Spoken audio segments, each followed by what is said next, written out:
Welcome to Texans on Tap. I'm Brandon Strange with Charlie Palillo and Josh Jordan. Follow them on X at Palillo and at Josh Jordan 975 and read their work on sportsmap.com.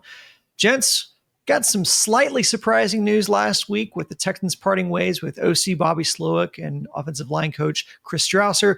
We didn't go live last week when news broke just because there wasn't really a lot of information to go with it. Now we have a little bit more context to the story, so it's time to dig in. First and foremost is the revelation that's coming from ESPN Houston's Lance Zierlein, who reported on his show that his sources say that C.J. Stroud's relationship with Slowik was not as tight as it was presented publicly. What do you guys think of the timing of this news, of this decision, and considering that they've already missed out on some potential OC candidates? And what do you make of C.J. possibly being a factor that led to this move? Well, I mean, it's only mildly surprising. I thought when they pasted the Chargers, but it's not like they did so by coming out of House of Fire offensively. But a feel-good win, and they go and then lose to the Chiefs in Kansas City, which basically everybody does. But the offense came up callow. I thought Strausser was the absolute goner. The offensive line just so confused so often. But you know, what have you done for me lately, league? The offense stunk too much this season. Beyond the injuries to Mixon and Collins and Diggs and Dell. And as the offensive coordinator, you don't get a pass if the offensive line is a mess. If the coaching was inept in the offensive line, as the coordinator, you still need to coach around that, just as DeMeco Ryans can't completely escape the stink on this. This was his hand-picked guy that he brought along from the 49ers to the staff. As for C.J. Stroud, year one, they were besties because everything went well and what a harmonious relationship, and the Texans turnaround and Stroud with an historic rookie season and Slowik, a hot young offensive wizard. I think we have some idea who was raising the other's boat more as that played out in year two. But any animosity or falling out between CJ and Slowik, well, yeah, when the results weren't as good and CJ himself wasn't as good, I don't know, whether level of communications or just not being on the same page, or was it results driven? And going forward now, it'll be interesting to see how CJ Stroud, he's the guy here, but he's not a made man yet in the NFL. He's not in the top tier of quarterbacks. I mean, Jaden Daniels this year blew away what CJ did as a rookie. But the Mahomes, Jackson, Allen, Stroud, I think there's a good chance he gets knocking on that door going forward, but he's not there now. So how much say-so do you give him in the replacement coordinator process? I don't have a definitive answer to that myself. I would want him to speak with any of my candidates, but I don't think it's an automatic that you need the C.J. Stroud good housekeeping seal of approval on the hiring of the next offensive coordinator. I mean, I think that Slowik's gone partially because of CJ, but it's also DeMeco. I think ownership probably had something to do with it there. So I think, DeMeco's a pretty well-balanced, thought-out guy, and you saw what he talked about when they asked about what Slowik did at the end of the season. Very short answer, didn't say anything all that positive, just, hey, I saw some improvement. If he wanted to come out and defend him, that would have been a great chance to do it. He didn't. And then if you're the McNairs, I'm not saying that they were the final one, but I'm sure they just kind of gave an opinion, just something for DeMeco to kind of talk to the people around him, just get their thoughts. And I'm sure the McNairs were like, I mean, look what happened on Christmas. We didn't even score any points in front of a huge national audience with Beyonce. And then the Detroit game, which was a national game where you toss 5 interceptions, the Lions do, and you still find a way to lose that game.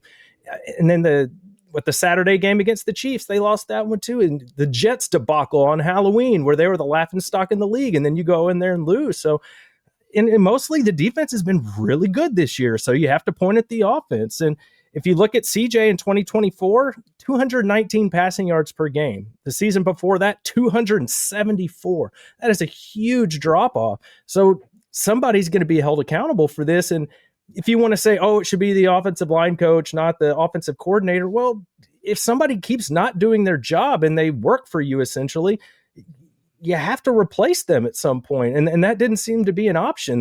obviously they needed to do that. And before the year, the offensive line coach, there were reports, I think Aaron Wilson had it, that he was contemplating retirement, not even maybe coming back, and that this wasn't really the scheme that he was the most experienced in the first place. So there were a lot of red flags here. So this makes sense. And if I'm CJ, all the hits he took in that Chiefs game, 8 sacks all season long, he was getting beat up. And by the same mistakes, nothing seemed to ever get corrected. But with those stunts and twists, they never seemed to figure it out. At the end of the day, somebody's going to have to pay the price. And it was Bobby Slowik. Remember, they went more than a month without scoring a second half touchdown. Yep. During the course of this season. And not included in that stretch was the humiliation Christmas Day at home, courtesy of the Ravens. What's the more imperative fix? And it's not one or the other, but coaching and scheme or the talent issue. They did have 3 veteran starters in that offensive line in Tunsil, Howard, and Mason. The talent deficiency was certainly grossest between Scruggs and Patterson, and anytime Kenyon Green was getting run. So there's a Nick Caserio level factor in this mix as they try to go from taking a step back offensively to making a leap forward, because they have the goods, they have the nucleus and then some of a truly elite defense.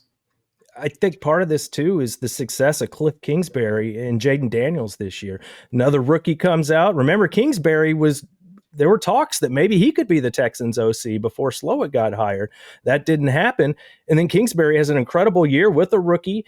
And what I thought was interesting, especially watching that Lions game, which they upset them in the playoffs, the Lions, they had a ton of injuries on the D-line, so they were sent to the house at Washington quite a bit in that game. But they had hot routes and plays, guys running short routes that were ready to catch the ball if you got a big blitz. With the Texans, when I went back and rewatched some of this stuff, I'm looking down the field and the receivers are running deeper routes and not looking back. CJ didn't have any good options to get the ball out of his hands real quick. And how many times have we talked this year about throw the ball more to Joe Mixon, let's get some screens. It's the stuff the Chiefs are so good at, and we didn't see a lot of that. I know there's some injuries too this year, but look, every NFL team deals with injuries. They took a big step back, and I think the change was necessary. And Josh, to your point, it was so odd that the Texans didn't make that adjustment, considering just the week before against the Chargers, they were running hot routes. They were running those quick hit plays to get CJ some time and to solidify that the passing game was a threat. So then Mixon was more effective on the ground. And then when the Chiefs make that adjustment and start just sending the house to CJ, there's no counter adjustment from Bobby. And I think that's one of the biggest complaints that we've had all season about Bobby Slowik, is that there doesn't seem to be any adjustments that are made. In fact, he kind of made light of it when he was asked about the halftime adjustments because of the deficiency of offense that Charlie mentioned. And he just basically said, well, that's kind of overblown. We make adjustments all throughout the game, not just in the first half and second half. Before we continue, just a reminder to click like on the video to show support for the channel, hit subscribe if you haven't already, and ring the bell for notifications so you know when new bonus off-season content drops like today. And if you're on the go, we're on all your favorite podcast apps. Just search Texans on Tap. Charlie, you touched on the feeling that we all had. We assumed that Houston winning another playoff game this year, that Slowik's job was mostly safe. D'Amico seems like a really loyal guy, even though, to Josh's point, he didn't exactly give a ringing endorsement in that final presser. If I'm D'Amico, though, I'm looking at it and I say, hey, my side of the ball showed up in the postseason. The offense is the part that didn't. If CJ, though, was a major deciding factor in this decision, do you think in some ways Stroud maybe saved the Texans from themselves? Well, we'll see who the next guy in the saddle is and how he performs. I guess another reminder that press conference talk is press conference talk. Right? CJ Stroud was the more effusive backer of Bobby Slowik in the exit press conferences. Well, didn't seem to be quite the case. So who do they hire?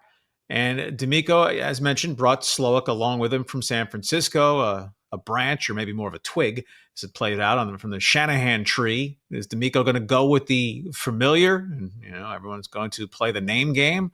Or will there be candidates that he's not particularly familiar with that, I'm confident enough in myself that it doesn't need to be someone who's not necessarily under my thumb, but that I'm familiar with and knows that he's kind of beholden to me, or however you want to view things. My first blush is I'm not wild about promoting from within. Gerard Johnson's thought to be a guy who's on a track to become an offensive coordinator, and he may have well been sitting in the box frequently saying, Bobby, what kind of play call is that? Why don't you adjust? But he's not going to undercut his own guy when he's just a quarterback's coach. But to this point, he has just been a quarterback's coach, which was all Bobby Slowik had been when he came with D'Amico here. He wasn't calling plays while on Kyle Shanahan's staff. Right, the Texans are in go now mode. Right, the final couple of years of C.J. Stroud being dirt cheap rookie contract, relative dirt cheap in the NFL.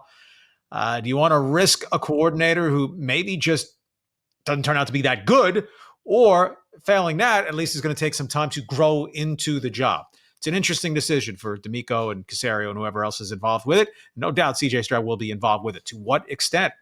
Yeah, if CJ was the deciding factor there, then yeah, I thank him. He's the one getting crushed, getting sacked 8 times a game behind this, something that they couldn't get corrected all year. I understand that, line coaches and coordinators have different roles, but the entire season was the same thing. They couldn't figure out who to block, and CJ kept getting killed. And in the running game, if they were facing a decent run defense until the very, very end of the year, Mixon couldn't get going. And when he was having success, it was him doing jump cuts and jumping into different gaps and making stuff out of nothing. So it was time for a change. I'm glad they made the move. But what do they pivot to? That's the thing. You have to think that they had their eye on somebody, or they wouldn't have made this decision. Clint Kubiak was somebody I thought that might be a good possibility, but he's already been snatched up, so he's not an option for them anymore. But yeah, if that's what CJ decided, I'm glad he did. But to be fair, CJ said, before this happened, I'd rather not have to learn a whole new playbook, all new terminology. I can't imagine that quarterbacks have to deal with that every year and start over every couple of years. So he did say all that stuff. And at the end of the day, this is D'Amico's decision. That's where I saw the reports come down. It wasn't Caserio or whoever. That at the end of the day, it was D'Amico's final call. And if you're D'Amico and you're a defensive guy, and you see what the Texans are running out there on offense and their inability to fix the simplest of things, how could you have confidence in the guy leading your offense? And that's why, for me, on CJ Stroud, yeah, I'd rather not have to kind of start over in a sense.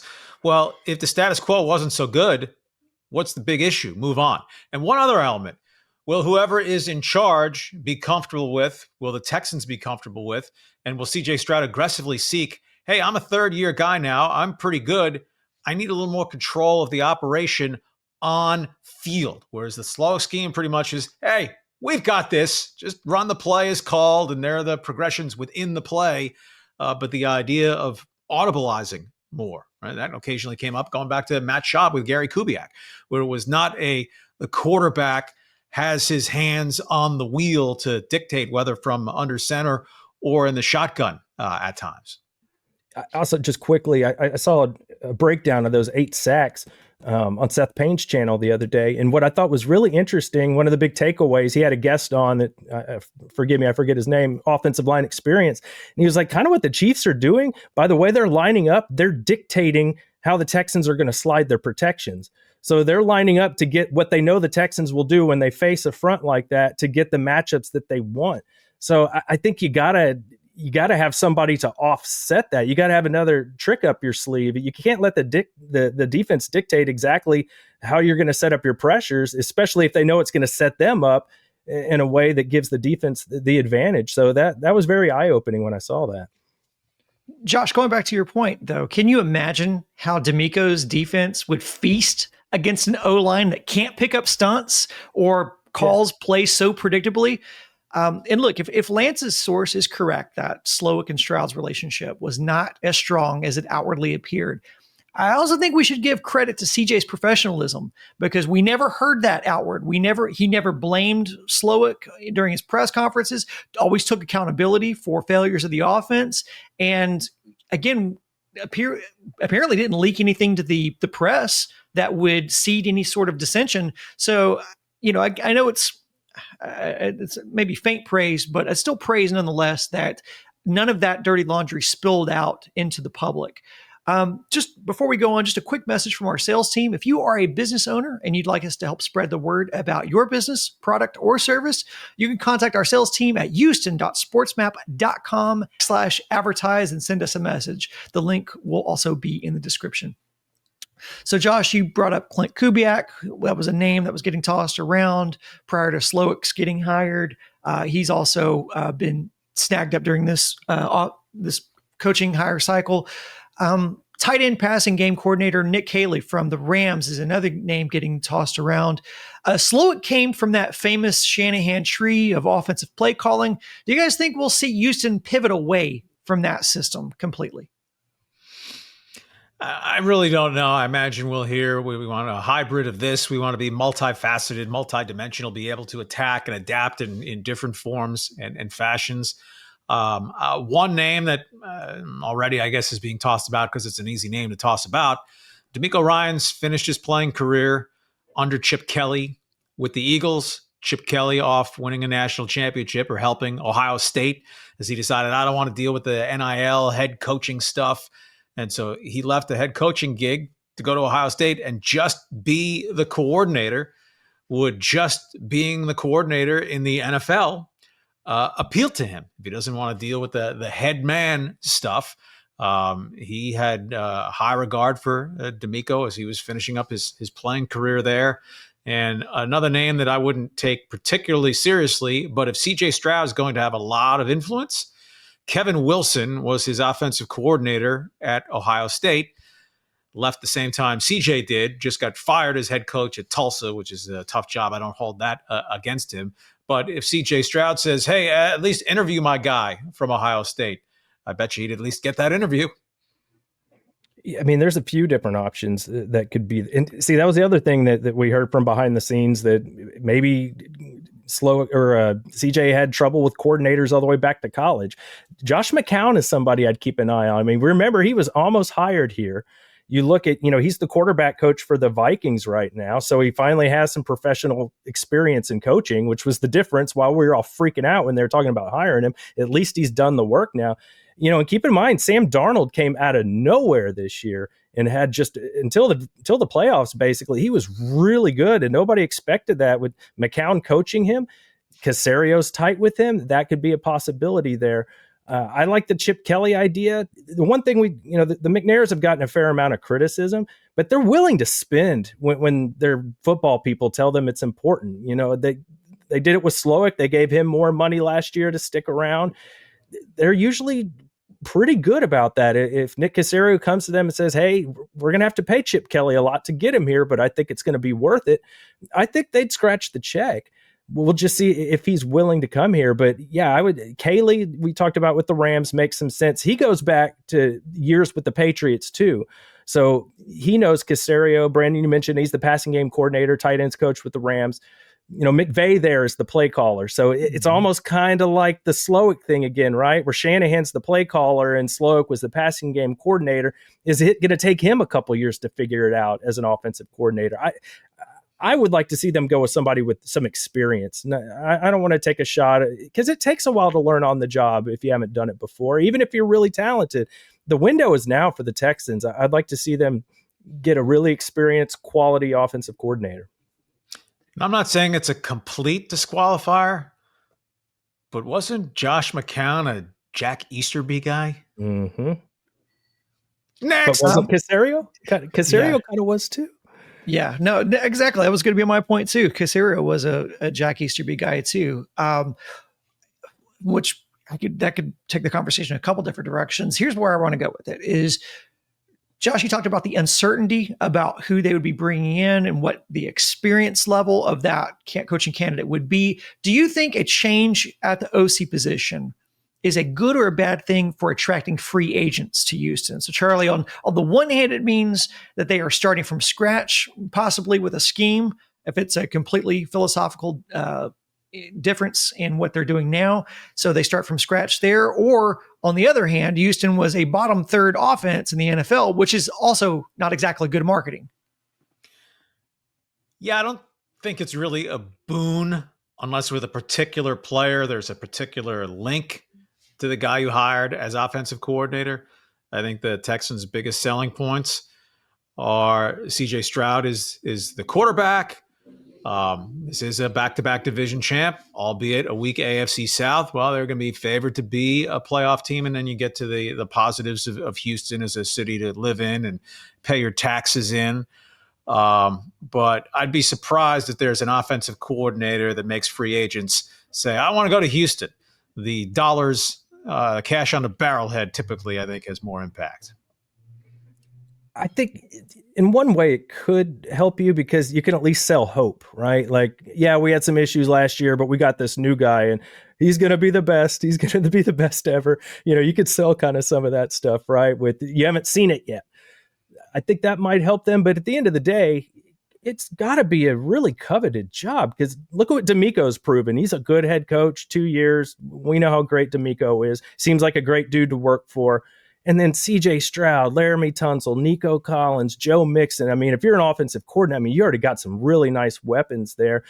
You've got, you've invested in the offensive line and it hasn't necessarily paid off, but they have invested in that. So I wouldn't be surprised if anybody would want to come to the Texans with CJ Stroud, Nico Collins to throw to, and Joe Mixon. And if you throw in an exciting coordinator, yeah, I don't see why not.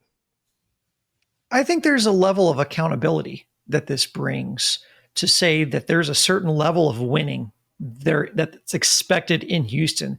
So I do think while it does create some uncertainty, I think the foundation of what you laid out, Josh, about the pieces that are in place, how they've been able to win games in back-to-back playoff years.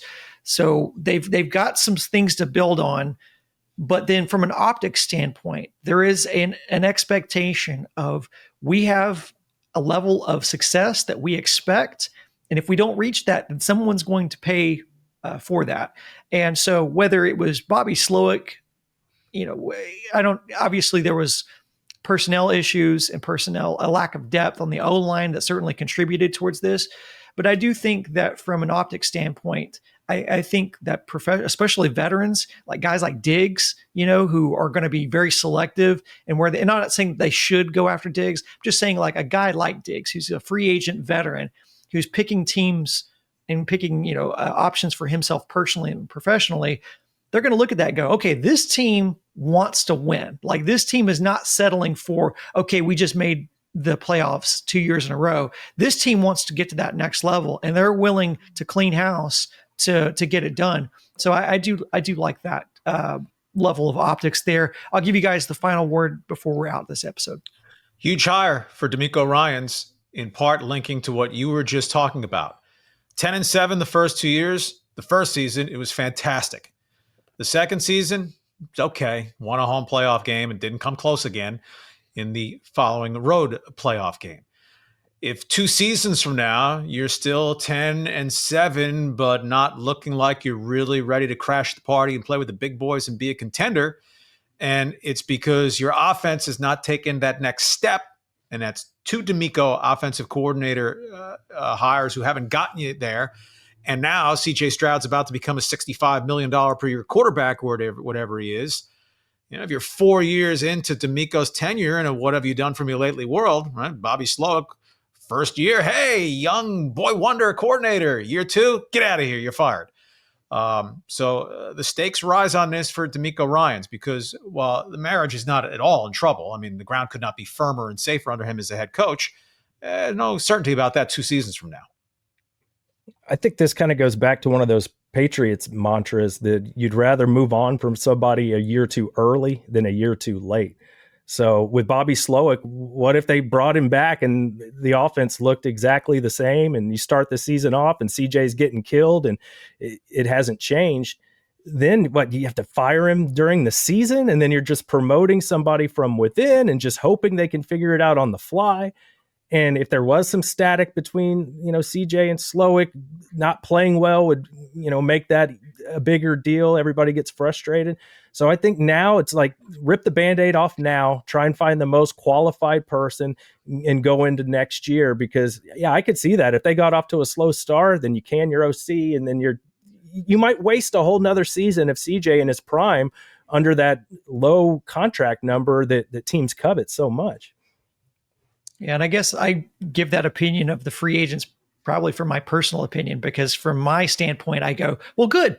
I'm glad this team is not satisfied with doing what they did in the playoffs. I want this team to want to do better. And clearly this decision is indicative of that. That's going to be it for this episode of Texans on Tap. We'll be back as news breaks. And of course, we'll be covering the lead up to the draft and free agency. Until next time, thanks for watching and listening. Go Texans.